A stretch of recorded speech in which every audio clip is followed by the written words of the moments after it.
Hello అండి, welcome back to Nivi's kitchen. ఈరోజు egg biryani ఎలా చేసుకోవాలో చూపిస్తాను. చాలా టేస్టీగా ఉంటుంది. వీడియో అయితే ఫుల్గా చూసేయండి.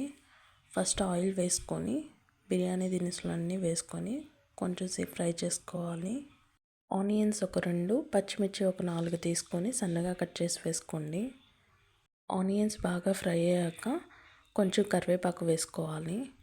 ఒక 2-3 టమోటాలు సన్నగా కట్ చేసి వేసుకోండి.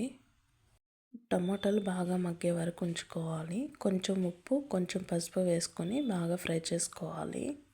ఒక స్పూన్ అల్లం పేస్ట్ వేసుకొని ఒక 2 or 3 minutes బాగా ఫ్రై చేసుకోండి. నేను 3 eggs తీసుకున్నాను. ఎగ్స్ ఉడికించుకొని పక్కన పెట్టుకోండి.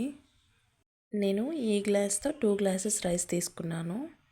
ఆ మసాలా అనేది బాగా వాడిన తర్వాత రైస్ని అయితే అందులో వేసి జస్ట్ ఊరికే 1 minute అలా కలపండి. ఎక్కువ ఫోర్స్గా కలపద్దు.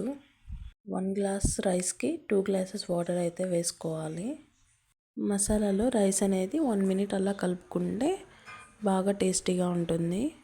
ఇప్పుడు ఒక ప్యాన్ తీసుకొని 1 spoon ఆయిల్, కొంచెం సాల్ట్, పసుపు, కారం వేసి ఎగ్స్ని అందులో వేసి కొంచెం సేపు ఫ్రై చేసుకోవాలి. రైస్ అయితే ఆల్మోస్ట్ కుక్ అయిపోయింది. కొంచెం కొత్తిమీర, పుదీనా వేసుకొని ఒకసారి కలిపేసుకుందాం. ఇప్పుడు ఎగ్స్ వేసేసుకొని ఒక 1 minute బాగా కలుపుకొని మూత పెట్టేసుకుందాం. ఇంకో 3 or 4 minutes ఉంటే సరిపోతుంది. ఎగ్ బిర్యానీ అయితే రెడీ అయిపోయింది. చాలా ఈజీగా చేసుకోవచ్చు. మీరు ఒకసారి ట్రై చేసి ఎలా వచ్చిందో చెప్పండి. మా ఛానల్ని సబ్స్క్రైబ్ చేసుకోవడం మర్చిపోకండి. Thanks for watching.